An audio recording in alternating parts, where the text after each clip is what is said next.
Result का अंतर भी कम होने की बात कही जा रही है। साथ ही छोटे दलों की निर्णायक भूमिका निभाने की भी खबर है। मध्य प्रदेश की राजनीति के संदर्भ में यदि हम ये पक्ष देखते हैं तो युवाओं का झुकाव डेवलपमेंट की तरफ और रोजगार के अवसरों की तरफ था।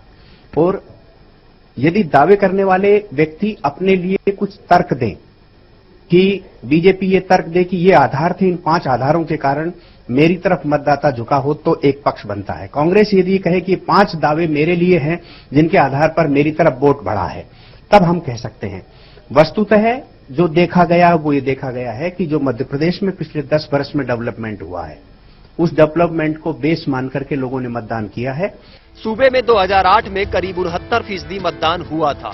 इस बार सूबे में करीब 50 लाख नए मतदाता जुड़े। इसके साथ ही चुनाव आयोग ने वोटिंग प्रतिशत बढ़ाने के लिए तमाम मतदान जागरूकता कार्यक्रम चलाए थे, जिसका असर इस बार चुनाव में देखने को मिला। सियासी पार्टियां चाहे कोई दावा करें, अब ये तो 8 दिसंबर को ही पता चल पाएगा कि इस बढ़े हुए मतदान का फायदा किसे मिला है। खबर भारती के लिए भोपाल से नासिर गौरी की रिपोर्ट।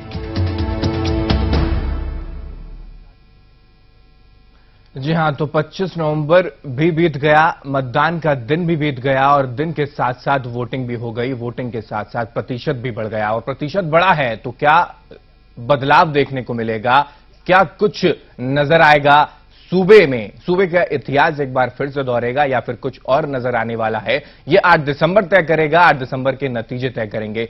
फिलहाल जो स्थिति बनी हुई है, फिलहाल जो स्थिति प्रतिशत को लेकर बनी हुई है, वो बढ़ती हुई, लगातार बढ़ती हुई नजर आ रही है। 2003, 2008 और 2013 के प्रतिशत की अगर बात करें तो लगातार उछाल ही उछाल देखने को मिल रहा है। और ये उछाल आखिर कहता क्या है, इसको जरा आज हम राजनीति लाइव में समझेंगे। हमारे साथ 2 खास मेहमान हमारे साथ जुड़े हुए हैं। रवि सक्सेना जी हमारे साथ मौजूद हैं और उसके साथ साथ हमारे साथ प्रकाश मीरचंदानी जी जो कि बीजेपी प्रवक्ता है और रवि सक्सेना जी जो कि कांग्रेस प्रवक्ता है। आप दोनों का बहुत स्वागत है।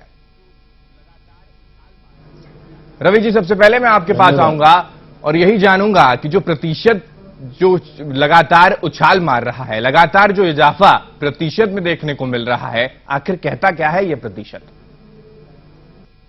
देखिए, अगर आप देखें तो किसी भी राज्य में या देश में जब भी चुनाव हुए हैं और जब ज्यादा मतदान होता है, भारी मतदान होता है जी, तो वो जो सत्ता में सरकार होती है उसके खिलाफ उस जो आक्रोश होता है उससे निजात पाने के लिए, उससे निजात पाने के लिए भारी मतदान करके लोग उनको सत्ता जी बिल्कुल बाहर करने के लिए। इसमें जो भारतीय जनता पार्टी का कुशासन था, जो लूट थी, जो कानून व्यवस्था की बदहाली थी, जो छोटी छोटी बच्चियों के साथ बलात्कार में नंबर 1 था जी, जो प्रदेश जो है महिलाओं पे अत्याचार में नंबर 1 था, जिसमें युवाओं को छला गया, उनके साथ धोखा किया गया, उनके साथ विश्वासघात किया गया जी, और मुन्ना भाइयों को जो है वो एमबीबीएस बना दिया गया। सारी नौकरियां व्यापम के माध्यम से फर्जी छात्रों को दे दी गई, अयोग्य छात्रों को दे दी गई और जम के उसमें पैसा कमाया गया। ये सब बातें ऐसी थी जिसमें कि इस प्रदेश की जनता चाहती थी कि इनके कुशासन से हमें मुक्ति प्राप्त हो।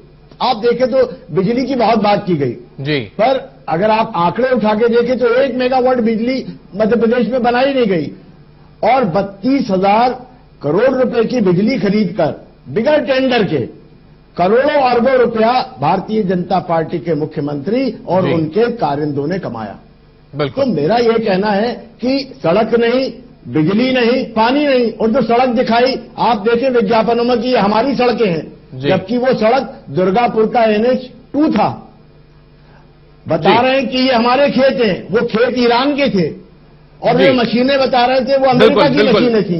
बिल्कुल, मुद्दे काफी थे। आखिर 10 साल तक बिल्कुल विपक्ष में कांग्रेस बैठी है तो मुद्दे लाजमी है, मुद्दे होना बेहद लाजमी है और मुद्दे थे भी और मुद्दे को भुनाने की कोशिश भी पार्टी की तरफ से की गई, यानी कि बीजेपी की तरफ से की गई है। लेकिन सवाल यह है कि आखिर प्रतिशत बढ़ा है तो क्या वाकई परिवर्तन की लहर युवा मांगता है, ये प्रदेश मांगता है? प्रकाश जी हमारे साथ जुड़े हैं। प्रकाश जी, क्या कहते हैं जिस तरीके से कांग्रेस ये आकलन कर रही है कि प्रतिशत अगर बढ़ा तो कहीं ना कहीं जो व्यवस्थाएं चरमराई हैं प्रदेश में